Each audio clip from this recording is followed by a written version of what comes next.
今回は、ハインド D です。久々のヘリだな。ロングボウを作ったのが2年半前ですから、本当に久方ぶりです。キットの中身は、こんな感じです。ローター周りの部品がいかにも細かいな。組み立て工程には覚悟が必要そうです。あとは、デカールとクリアパーツです。72分の1スケールだからか、デカールのボリュームは控えめだな。でも、金属パーツが付随していたりします。本当に細かいから、細心の注意が必要だな。本体の組み立ての前に、処置が必要な部品はご覧の通り、主にコックピットとかの内装に関わるパーツだな。それでは、早速塗装をしていきましょう。これは、後で本体も同じ手法を使うけど、5倍希釈したラッカー塗料を使うやり方だな。とにかく塗り重ねを行います。内装の灰色には、ミスターカラーの335番を使います。ミディアムシーグレー、PS381C637 か。あんまり使ったことない色だな。コックピット関連の部品は、平面が多いので、とにかく、ムラを作らないように注意しながら塗装してます。この灰色自体、塗りやすそうな色ではあるけどな。はい、その点は、本当に助かります。機体の内壁も同じく335番で塗装します。こっちは、こっちで凹凸があるから注意だな。そして、胴体キャビンのハッチの部分です。こいつは、必ずしも、本体組み立て前に塗らなくても OK だ。今回のシートはクセモノです。ほぼ白に近いグレーだからな。しつこく何度も重ね塗る必要があります。そして、排気管は、焼き鉄色で内部を塗装して、外側も同じく焼き鉄色で塗装します。内部を塗り忘れたら悲劇だな。これは、わかりやすい部類なので、うっかりは起こりにくいとは思います。さて、次は、パイロットです。72分の1スケールだと、パイロットのフィギュアも小さいね。この大きさのフィギュアも、塗装して結構楽しいです。器用さが試されるな。筆の存在も大きいと思ってます。対象の大きさに適した筆があることが重要と思ってます。紙筆の面相筆の存在がでかいな。はい、私にとって、こういう小さな領域に、必須のアイテムになってます。まあまあの値段がするけれど、筆の耐久力も高いよな。結構な頻度で使ってる気がしますが、全く劣化がありませんからね。さて、パイロットも最終局面です。ブーツの黒を塗ってしまえば完了だな。そして、デカール貼りです。操作パネルとか計器板だな。ぴったりと貼り付け箇所に収まってくれる感じだな。何の心配もいらない良いデカールです。すべての部品の処置が完了しました。それじゃあ組み立てだな。部品を組み立てて内蔵した上で、本体パーツで挟み込みましょう。若干、干渉する部分もありますが、頑張ればきちんと収まってくれる様子です。この時点でのズレが切削の手間に大きく影響するから、念入りに確認していきたい部分だ。他には、外面のパネルをはめ込んだり、コックピットの欠けてしまっていた部分を修繕します。購入した時点で吹っ飛んでたんだよな。修正の効く部分なので全く問題なしです。エンジン部分のカバーは、若干隙間が目立ちます。ここが、一番手間がかかりそうだな。合わせ目を消すのに削ったり磨いたりで、消失してしまったモールドを復元します。変なところを掘らないように注意だ。それでは、本体の塗装を開始しましょう。まずは、機体上面の明細からだな。はい、上面を仕上げた後、マスキングをした上で仮面を塗装する予定です。説明書の塗装図を参考にしながら、RLM サンディブラウン79を乗せていきます。最初は、説明書と突合しながらだから、時間がかかるな。初回は、他と比べて 1.5 倍はかかる感じです。加えて、空いた部分をウッドブラウンで埋めていきます。埋めていくと言っても、まだ説明書と見比べながらだな。そうですね。サンディブラウンが必ずしも、塗装図の通りに仕上がっているとは限らないので、まだまだ補正が必要と思います。1回目の塗装の結果です。例に漏れず5倍希釈の塗料だから、当然ながらムラだらけではあるな。はい、いつも通り重ね塗りを行いましょう。2回目の塗装では、1回目の塗面を溶かして、壊してしまわないように、注意しながら進めます。一度塗料を置いた場所は、二度塗り厳禁だ。確実に大変なことになりますからね。このサンディブラウンの方は、比較的塗るのが楽だな。はい、プラの色とかなり似てますし、茶系は、もともと塗りやすいのもありますね。次にウッドブラウンです。塗りやすさでいけば、ウッドブラウンも問題なしだな。今回は、プラの色が影響して、サンディブラウンのムラの方が目立ちませんけどね。2回目の塗装結果です。1回目に比べて、発色が進んだな。はい、この要領で、塗り重ねし、ムラをなくしていきます。このキット、スケールが72分の1ということもあって、迷彩の柄を表現しながら、均一な塗面を作るのが大変です。柄が小さいから、いつものクマの筆だと若干大きすぎるんだよな。どうしようもないというレベルでは全然ないんですけどね。久しぶりに72分の1を作ろうと思いましたが、思わぬところで、新しい発見があります。ストックしてある144分の1を早く作らないとな。楽しみでもあり、怖くもありますね。3回目の塗装結果です。だいぶそれらしい色になってきたと思います。続けて、重ね塗りが必要であることは間違いないがな。いつも7、8回は必要ですからね。1回飛ばして、5回目の塗装です。ヘリは、固定力の機体と比べたら、塗装は楽な方かな。本体の塗装という意味では、随分楽なイメージです。広い翼面がないというのは、非常に気が楽です。筆塗りだと広い面が一番苦労するポイントだからな。ただ、入り組んだ構造や部品が多いので、そこに難しさがあるかもしれません。だいぶムラが目立たなくなってきました。あと一息といった感じだな。おそらく、あと2回ほどで決着するでしょう。となると、標準的な回数で落ち着きそうだな。そして、7回目の塗装です。宣言通り、ここで完了させられればよいな。もし終わらなくても、続けて8回目に行くのみです。計7回の塗装の結果、ムラがほぼない状態にできたと思います。やっぱり茶系は、安心安全の色合いだな。すべてのプラモが茶系、緑系になってほしいものです。無茶言うな。とはいえ、重ね塗りの結果、サンディブラウンとウッドブラウンの境目が、少々汚くなっていますので、ぼかし筆で修正したいと思います。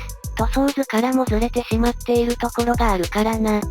そして、仮面を塗る準備として、マスキングしてみました。大体直線だから、塗料が漏れてしまう可能性は低そうだ。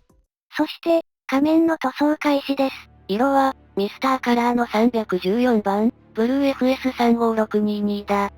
ブルーとは言いつつも、かなり白に近い感じです。これは、苦戦が予想されるな。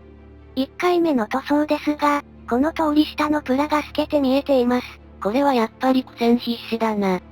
2回目の塗装です。前回の塗面に対する配慮は、同じですが、迷彩の柄に気をつけなくて良い分、筆の運びやすさは、こちらの方が勝ってます。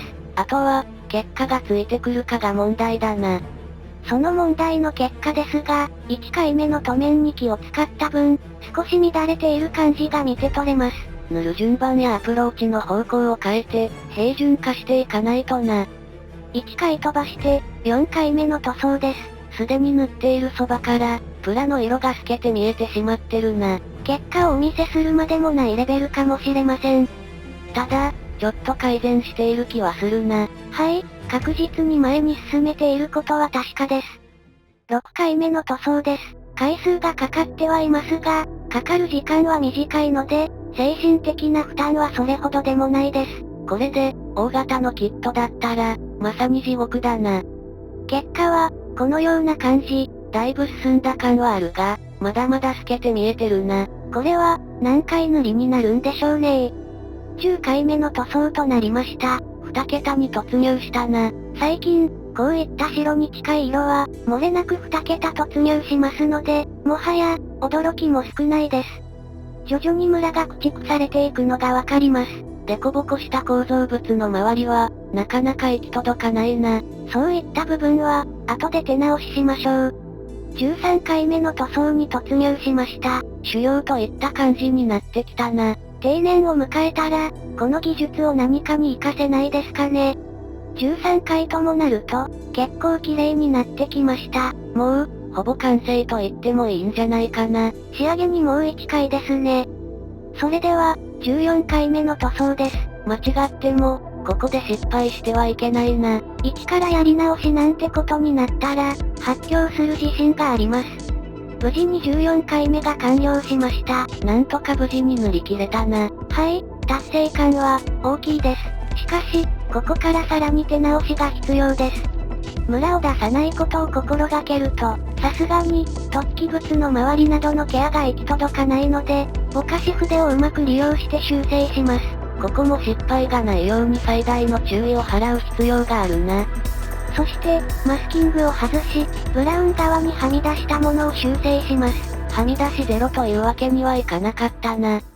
本体塗装が完了したので、デカールを適用していきたいと思います。実際に貼り付けを進める前に、デカールの質感を本体に合わせる前に、艶消しクリアでコーティングします。3倍希釈くらいだから、1回塗装するだけで十分だな。デカールのマージン部分をできるだけ残さないよう切り取り、本体の貼り付け箇所に乗せ、綿棒で余分な水分を取り除きます。綿棒を当てた時、貼り付け箇所がずれないよう注意だな。同じ要領で、デカール貼りを進めましょう。塗装は、まだやり直せるが、デカールは、破壊してしまったら本当に大変なことになる。と言いつつ、亀裂が発生しました。クリアが厚すぎて、台紙から外れにくくなり、力がかかりすぎたのが原因です。クリアを塗る時の筆を、タミヤの平筆にしたのが良くなかったかもな。仕方がないので、イエローを塗って補修します。綺麗になってくれれば、嬉しいが、どうかな。パッと見は、問題なさそうです。目を凝らしてみてはダメなところだな。まあ、ひとまず、ピンチは脱したかな。あとは、細かなデカールも気を抜かず処置していきましょう。今回、それほど数はないけどな。最後に墨入れを施します。このキットのウーモールドは、割とはっきりしているから、塗料が行き渡りやすいイメージだな。そして、余分な塗料を拭き取ります。必要な部分まで拭き取らないよう、拭き取る力を加減しないとな。加えて、細かい部分の塗装も終わらせておきましょう。ランプの類は、シルバーの上から、クリアカラーで塗装だ。さて、本体の作業が一通り終わりました。次は、各種部品の塗装だな。まずは、メインローターです。こいつは、塗り分けが必要だから、ちょっと手がかかるな。ブレード部分を灰色に塗装した後、白の線を入れたいと思います。さすがにマスキングしないと直線は引けないよな。これをフリーハンドでできる器用さがあったら、大変嬉しいところです。せめて、モールドなんかの構造があれば、かろうじていけるかもな。ロケット弾ポットは、シルバーで塗装します。機体仮面の色で塗るパターンもあるみたいだな。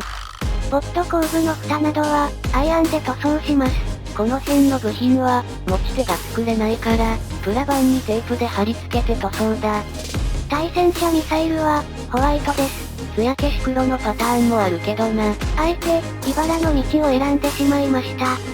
機体下部の構造物は、おしなべて、ブルー FS35622 で着色します。面積は小さいから、仮面ほどは回数を必要としないな。ギア関係なども塗り分けが必要です。客そのものは、ホワイトとシルバーだな。タイヤは、タイヤブラックとサンディブラウンです。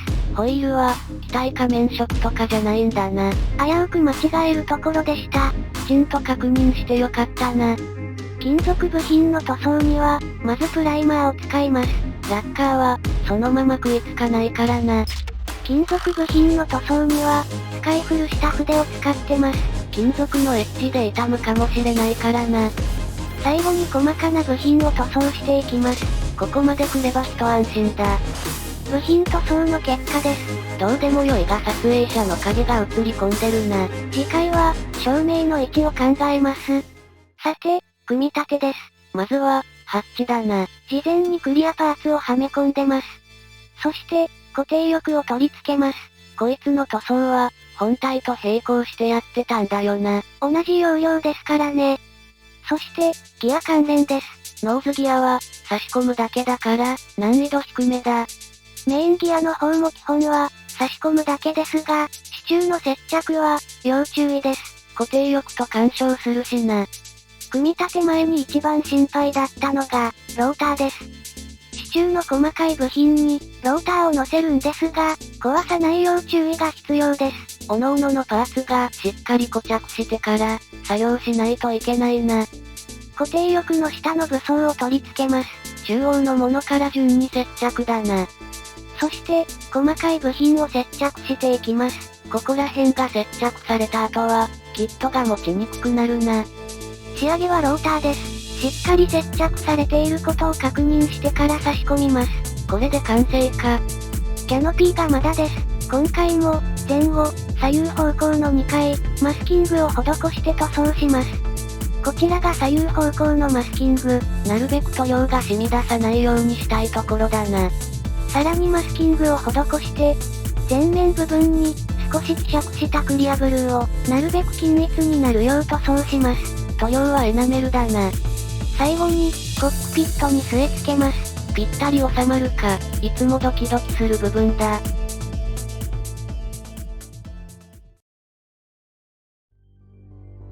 ミル MI24 ハインド D、完成です。とにかく、久しぶりのヘリ作成でした。なんといっても、ローターの組み立てが心配だったが、うまくいってよかったな。はい、塗装面では、このホワイトのラインがうまく入れられるか、テープを剥がす時に緊張しました。ちなみに、メインローター、テールローターともに、接着しなくても安定したから回転可能だ。テールローターは、テンションが高すぎて、くるくるとは回りませんけどね。振り返ってみると、72分の1スケールの明細は、もうちょっと練習してみたいですね。最近、ずっと48分の1ばっかりだったからな。仮面は、こんな感じに仕上がってます。仮面のデカールも、星の突起部が、ちょっとだけ破損してしまったのが残念だな。デカールのクリアが原因だと思うんですよね。ちょっと改善が必要そうです。ニスの方を試した方が良いかもな。172ハインド D は、いかがでしたでしょうか。最近、固定翼の航空機の割合を、少し減らす方向で進めています。一つ作るのにも時間が必要だから、なかなか手広くできないけどな。とにかく、チャレンジは続けていきたいとは思ってます。次回も固定翼ではない予定です。また、ヘリか。あんまり空を飛んだりしないものです。なるほど、戦車の類かな。戦車は、全く空を飛ばないですけどね。また、次回、ご視聴いただけると幸いです。それでは、長い時間のご視聴ありがとうございました。